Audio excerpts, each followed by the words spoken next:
Hello, Mr. Crouch and Mr. Rutherford. Welcome to the Fifth Circuit. I'm Judge Davis, and together with Judge Engelhardt and Judge Hicks, we'll be your panel for today. In this case, which is James R. Hester versus Bell-Textron Incorporated. You may proceed. Mr. Crouch, I think you're first. May it please the court. This case is an interesting employment case. Thankfully, the record is fairly straightforward here because it's a dismissal on the pleadings under Rule 12b-6. That's highly unusual for this type of case because this is the type of case where the reasons, the motives frequently matter, not always, but frequently do, and that normally requires that the parties get into the trenches, so to speak, talk to the parties, look at the documents, and figure out what really happened. So what is extraordinary about this case is this is a classic FMLA case. The purpose of the FMLA is precisely this type of situation where the employer plainly regarded my client, Mr. Hester, a longtime employee who was experiencing medical difficulties, as having some impairment from his medical conditions. The employer said so. The boss basically said, you need to go get medical leave. And so he did that. He was suffering from things that were clearly covered under the FMLA. He was suffering from epilepsy. He was suffering from glaucoma, somewhat visibly so. Apparently there can be some discoloration of the eyes, among other conditions from the glaucoma. And so he did that. He talked to the employee assistance people. They put him on medical leave, and then they fired him before the medical leave was up. So that is, of course, problematic. One of the purposes of the FMLA is when employees have medical problems, the whole point of the FMLA is to give them time off to go and work with their doctor and try to resolve the medical problems, seek treatment, get a drug regimen, get a physical therapy regimen that restores them to their health so that they can resume their job. And clearly that didn't happen. Doesn't this really devolve into an issue of causation about whether he was fired because of the fight with his supervisor or whether he was fired in violation of FMLA? And I understand the temporal proximity here, but he wasn't fired instantly. They waited until he was on the family medical leave to then terminate him. That may ultimately prove fatal at some point in the fact inquiry of the case, but it doesn't seem to me that it's proper to weigh that kind of evidence at the 12b-6. It's more of a get in the trenches, let's get to an MSJ at the appropriate point, and then test the facts that have been developed on discovery to make the determination of whether there's causation between the firing and the fight, the disagreement with the supervisor, or some other type of cause.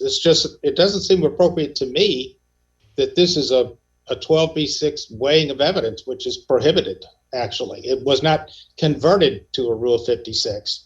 So we look at the pleadings only, and I'm kind of scratching my head over why this was dismissed at this early stage. It just doesn't seem proper. But the neutral reason for the termination was the fight with the supervisor. But I don't know that I've ever seen the neutral reason given while the individual was out on family medical leave at the suggestion of other corporate people. It's a head scratcher to me as to why it was dismissed at 12b-6. There seems to be an awful lot of water that needs to go under the bridge if they ever get the dismissal. Right. Is that basically what you're saying? The causation issue needs to be explored to see whether it was a pretext and, all of the large number of things that apply to an FMLA case. Right. So I think conceptually, the way I look at it is the plaintiff is, for 12b-6 purposes, have I set out a prima facie case? And I think clearly that I have for several reasons, because under the interference argument, the prima facie case, my burden is to show he took leave, he was entitled to leave, and then they fired him while he was out on leave. He's got a right under the FMLA to reinstatement to his position. And the employer wants to come in at that point and say, well, we have an affirmative defense. We would have fired him anyway when he returned because of the fight with the supervisor, because of he wasn't doing his job, because we didn't think he would be able to do his job because of his medical condition. If that's, that's what they say the reason is, whatever the reason is. And then we get into this pretext argument and we get into, is that a facially neutral reason? I would argue it's not necessarily, because if they are writing him up for something that is essentially him opposing being discriminated, being treated differently for other employees who don't have medical conditions, who aren't regarded as likely as needing to go out on medical leave, that could be protected conduct within reason, right? I mean, if he strikes the employer, then that's probably not protected. But if he says, I don't understand why you're writing me up, because the whole purpose of this test is to test the part to failure. All the other employees, test the part to failure. Why am I being singled out? That's probably protected conduct. Or at least arguably it could be, but that's all in the trenches stuff. All that, we come with a full record on summary judgment, but at the early stage, at the 12B6 stage, I think all I have to do is say he was fired while he was out on leave, and that's protected. He has a right to be reinstated to his position, and I don't have a duty at the pleading stage to plead a negative affirmative defense that the employer has to come forward with evidence and articulated an answer. There's not even an answer in this case at this point. So I think it's way premature to dismiss this at the 12B6 stage without even an answer, without a scrap of evidence or even explanation from the other side. Thank you. So that's kind of it in a nutshell. If there are any other questions, I'd be happy to respond to it. But this is a situation where I'm sure you wish every case, the record were this simple. Literally, you look in a situation like this, you look at the first amended complaint and see what the allegations are. The opinion by the judge is 3 or 4 pages. So we've outlined the cases. We think the case law is fairly clear here that Counsel, what can the employer do while an employee is on family leave under the statute? What can the employer do?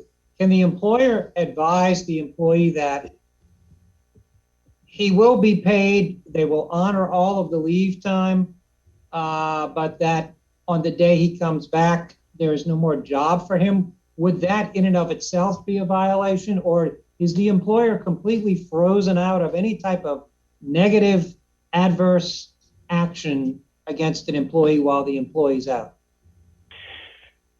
Well, I think it's hard to debate this in the abstract, because I think the employer does have certain obligations while the employee is out, things like maintaining his health insurance coverage, at least for the duration of the 12 weeks.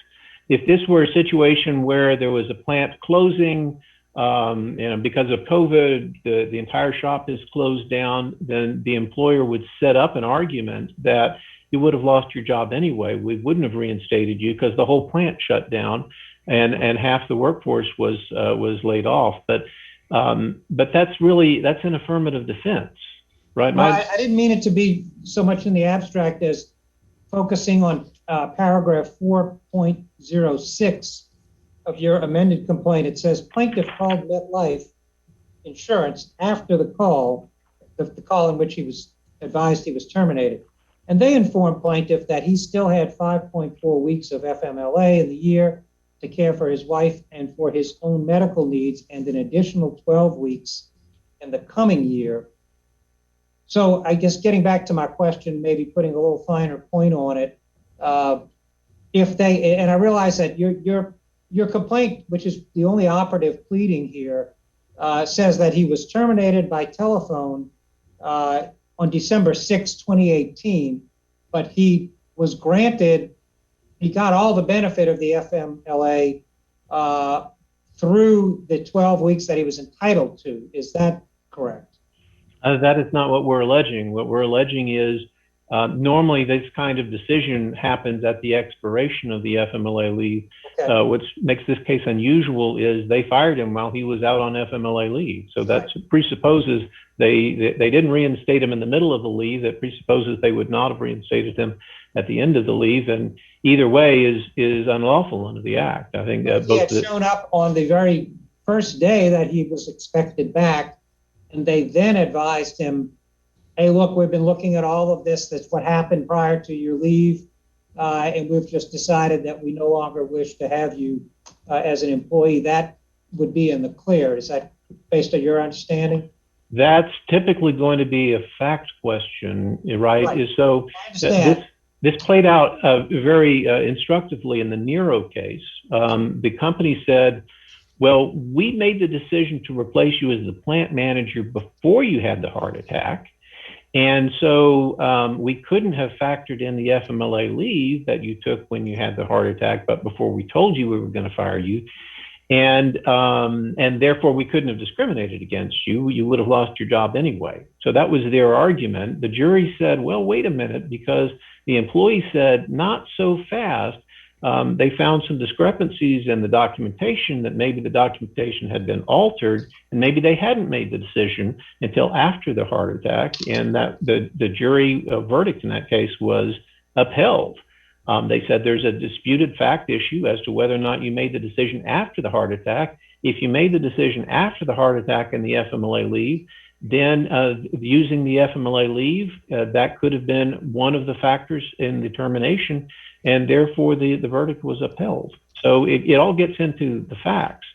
But typically what we see in this situation is some sort of articulation that the stuff that happened before either the leave or the need for the leave was identified was the reason for the termination. But again, it goes to the nitty gritty. That usually happens. We flush that out in discovery, and then they try some sort of a summary judgment motion, or we play it out in front of the jury, and it's an affirmative defense.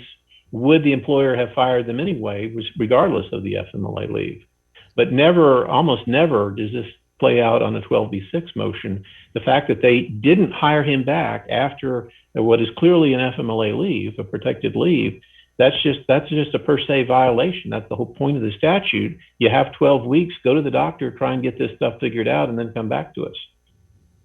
So as I understand it, the altercation between your client and the supervisor over the failure of the part that was being tested was not, the firing was not contemporaneous.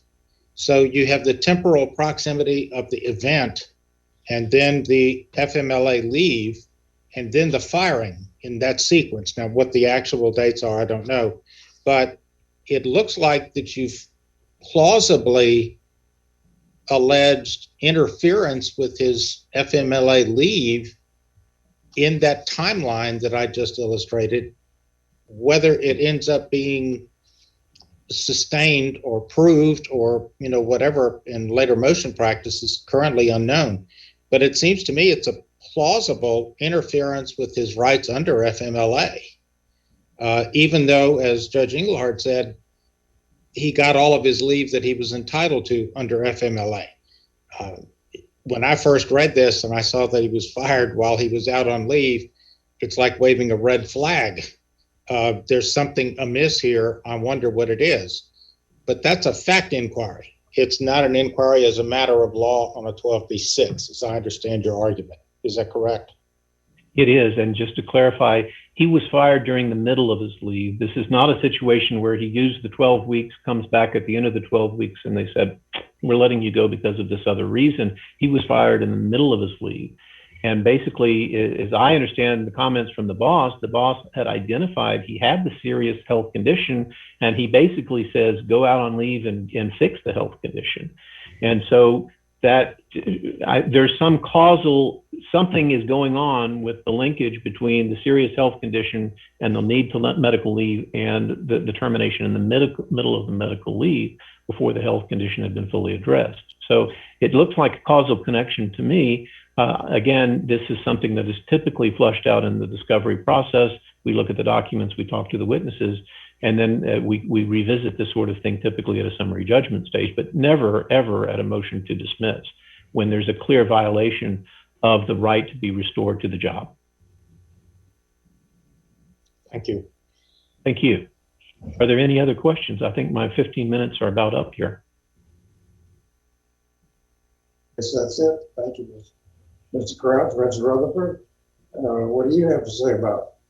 Yes, may it please the court and counsel. I'm Jay Rutherford, and I represent Bell-Textron, the appellee in this matter. The trial court was correct to grant the motion to dismiss appellant's amended complaint. Approval of FMLA leave does not guarantee an employee employment for a specific term or duration, and Texas is still an at-will employment state. In this somewhat unusual case, Mr. Hester actually pleaded multiple facts that refute the notion that he was terminated in violation of the Family and Medical Leave Act. When was the decision made to terminate this employee? There's got to be some record your client has that on such and such a day, person A met with persons B and C and said, you know what, this employee is not a good employee because of all of these reasons. So today's the day we decide that we no longer wish him to work here. What's the day of that? Well, it hasn't been pled, Your Honor. I mean, I know the date. If you want me to answer that, I can. It's the decision. Well, the date he's pled is the date he was told. He would not know. He hasn't done discovery. He would not know when the decision was made, but he does plead the date he was told he no longer had a job. And that's all he has to plead in terms of his claim. So my point is, was it before he went on his leave or was it after he was on leave? No, Your Honor. It was after he was escorted off the property because he was protesting the review. But before he went on leave? Well, before he went on family and medical leave, yes. He immediately was placed on continuous medical leave to go to the employee assistance program that he was required to because of his blow up because of the final warning. But they didn't tell him that he was fired after that incident. They didn't tell him. In fact, what they told him was, hey, you need to go on medical leave. In fact, even the HR people were involved in advising him to go on leave. Why did no one tell him?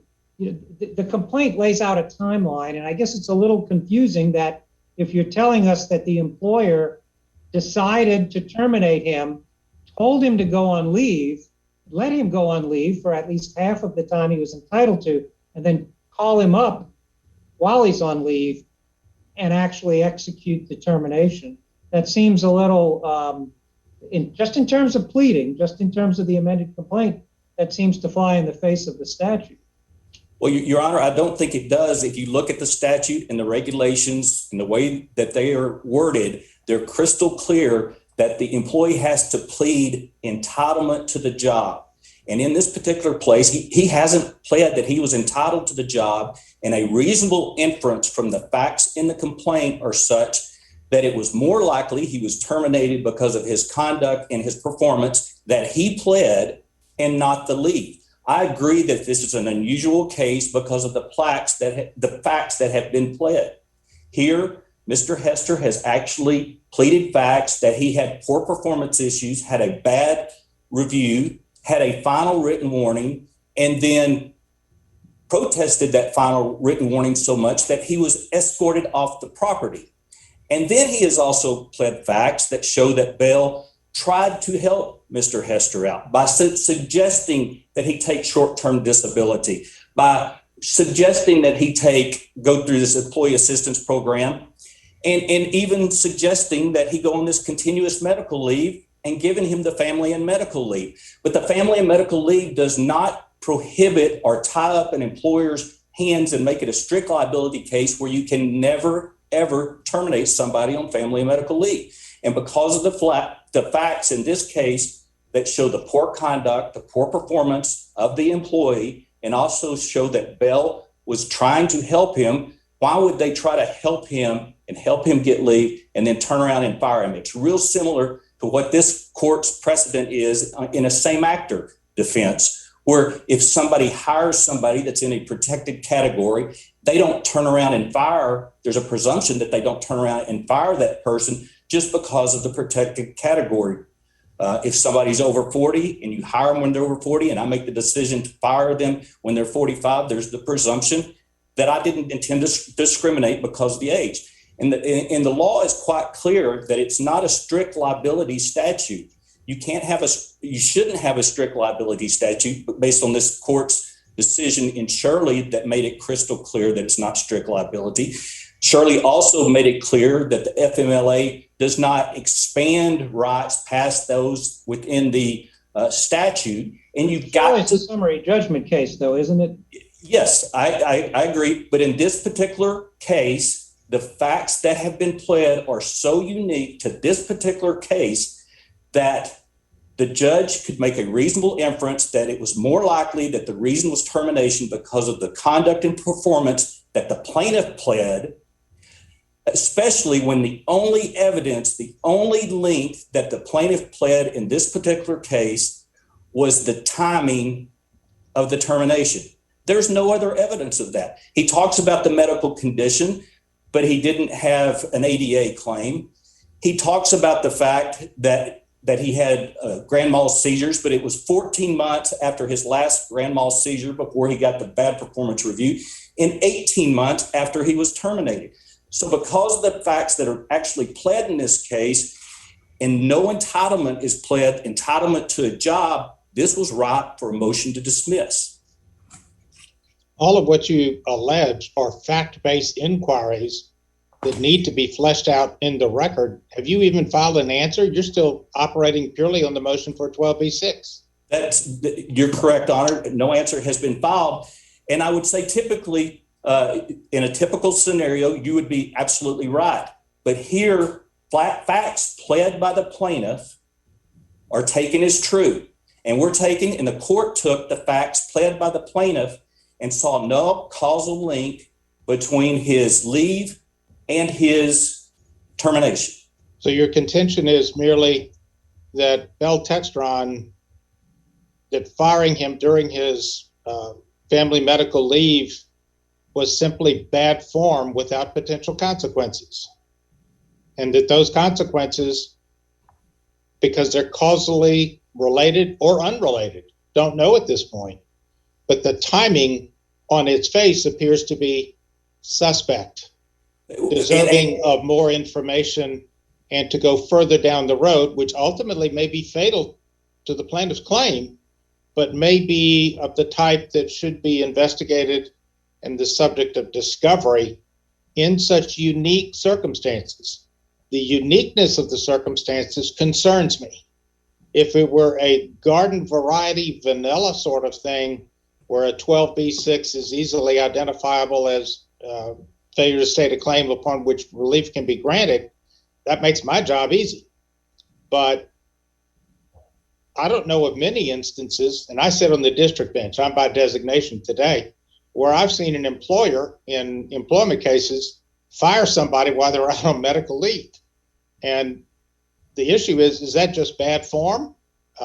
Is it just a matter of timing that was already in the works? Is it a matter of this, that, or the other? And those deserve to be fleshed out and discovered in order that the prima facie case of the timeline that's contained in the complaint can be either verified or overturned, and we go back to the neutral reason for the employee's firing. All of that seems to me to be heavily fact-based in nature, which lends itself more to a Rule 56. And you didn't attach affidavits or anything else to try to convert it to a Rule 56 at the early stage, which is possible, not advisable, but certainly possible. I just think that there's so many unanswered questions, and the facts as you've described them to us in your argument today raise some flags in my mind about what needs to be proved, what timeline actually exists, and who did what, where, and when. And I think the uniqueness of the case actually works against you. But that's why we're here, to hear the oral arguments about why this is a 12B6 proper grant of a dismissal versus maybe this one ought to go a little deeper into factual detail. That's my concern. Well, but this particular case, Your Honor, the facts that were pled by the plaintiff are such that he hasn't pled entitlement, and the case law in the FMLA requires he plead that he was entitled to the job. And his facts show that he may not have been entitled to the job just because he was out on leave. He's got to prove that he was, or plead that he was entitled to take the leave. He's not pled that. The only evidence he has connecting the two is that he was terminated in close proximity. And this circuit has made it crystal clear that close proximity is not enough, especially when his own pleadings in this particular case show bad conduct and actually show the reasons that he was terminated. And it shows reasons that Bell was trying to help him out and was not taking any adverse action against him because of the leave. Why would they put him on leave if they wanted to interfere with those rights? So I think the facts are very unique in this case. You said, Your Honor, that you haven't seen a case like this. I haven't seen a case like this in my years of practice either. But I think the facts on this particular case are such that the trial court, Judge Pittman, was right in saying there's no causal link between any leave activity and the termination. In fact, the bad review and the protesting of the final warning and being escorted off the property occurred before any leave was taken whatsoever. So if it was taken before any leave whatsoever, there's no connection between the leave and the termination other than the fact that he was on leave when he was terminated. And this is not a strict liability statute. Shirley made it crystal clear that this was not a strict liability statute, and it's not. And if you make it a strict liability, let's take an extreme example. Let's say an employee is placed on family and medical leave, and while he's out on leave, he comes in and threatens people and starts shooting people. Is the employer prevented from terminating that employee because he was out on leave? I don't think so. I don't think that's what the FMLA requires. And here it may not be that extreme, but when you look at all the facts and when the court looked at all the facts pled by the plaintiff showing the bad conduct, the bad performance, and all of that occurring prior to the leave being taken, then the court and no other pleading whatsoever showing he was entitled to the job or that there was any other evidence whatsoever that there was an intent to discriminate or retaliate because of the FMLA, the court said he's failed to state a claim. In my neck of the woods in Shreveport, my concern is that the ruling doesn't pass the smell test under the uniquely pleaded facts. I went to school in Dallas, Fort Worth. I'm not sure your dog hunts. I mean, there are all sorts of old adages for describing this, but I think that this is one that may be deserving of further illumination because they may be precisely the way that you allege. It may be exactly in that order, and it may be fatal to his FMLA claim. I just have difficulty under the timing of the circumstances as pled that this is a 12b6 motion that should have been granted. That's my concern. Yeah, I understand that, and I would agree with that on most cases, Your Honor. But I think here the plaintiff had a duty in one or two of the times that they amended the complaint to have some causal link, something in there to show a connection. And there's no connection whatsoever other than he was on leave. And if that's enough, we're making this a strict liability statute, which Shirley says we're not supposed to do. I understand your argument. You've argued very well. Thank you. Any other questions? I'd like to make one comment in closing. The outcome appellant seeks would expand the FMLA's interference and anti-retaliation provisions through judicial interpretation. The result would be at odds with the text of the act and the regulations, which are clear and unambiguous. That result would also be at odds with the precedent of this court. Respectfully, this court should refuse to fashion a new rule that would set aside the plain meaning of the statute to allow plaintiffs to bring FMLA claims anytime they are terminated during FMLA leave. The trial court was correct. The dismissal with prejudice should be affirmed. Thank you. So, Mr. Pratt, you have 5 minutes on the clock. Sure. There were several statements in there that, not surprisingly, we disagree with. Mr. Rutherford led with the argument that this does away with at-will employment. Obviously, we disagree completely. Nothing in at-will employment says that you can fire people for illegal reasons. That's just the general rule of thumb. Obviously, Congress passed the FMLA, and that's an illegal reason to fire someone. So I don't think that helps the analysis here. So this notion that because the plaintiff repeats in the pleadings a reason said to him by the employer, which the plaintiff says, no, that's false, and here's why. The notion that you should take the pleadings and take the reason that the employer says, that's why we did it, but the employee says, no, that's pretext, and here's why.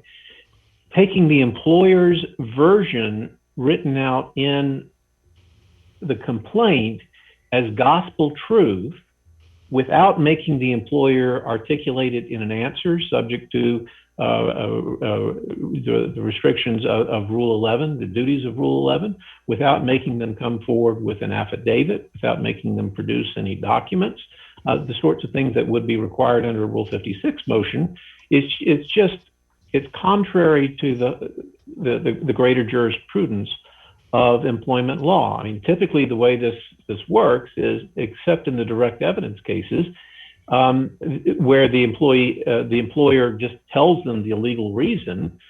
Usually the way this works is we look at under the McDonnell-Douglas standard, is there a prima facie case? If there is, all right, employer, tell us why you did what you did. And then the employee gets the chance to say, well, all right, well, why is that pretext? Why should we disbelieve? But all that happens at later stages. All that assumes that there's an answer, where they articulate the reason. All that assumes there's discovery and an opportunity to disprove the reason. None of that happens at a Rule 12b6 stage. Now, let me interrupt you and let me ask you a two-part question. Had your client not pled the allegations of the fight, would the employer even be able to raise a 12b6 under the remainder of the allegations? That's kind of part one. And part two is this. Why would we punish a plaintiff for telling the whole story that led to him being fired in the initial round of pleadings without an answer, without issues being joined, so to speak? That's my concern. And I don't know why you would punish a plaintiff at the stage for telling his perception of what happened. Whether or not that has the legal consequence of dismissal with prejudice seems to be a pretty rough outcome.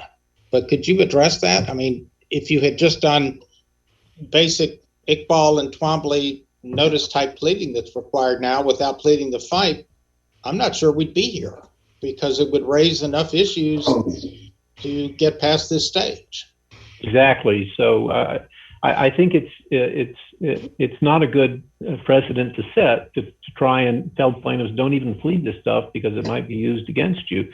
I think the whole purpose of the pleading is these are what the allegations are, and we dispute it. I mean, it seems if you look at what the statements from the employer, you also have to look at the pleading from the employee that says, we absolutely dispute this was a reason because other employees are being treated differently from my client, and therefore we dispute it. It's anticipating all the stuff that will come afterwards, but it certainly shouldn't bar my client from the courtroom, bar from discovery and figuring out what the facts are. So I think it's terrible policy to try and assume because you spell out what the employer said, even though you could dispute it, that somehow bars you from the courthouse. I don't think that's the law. I think that all we need to do at the pleading stage is set forth the issues and put forth a plausible set of facts that would give rise to a claim for relief.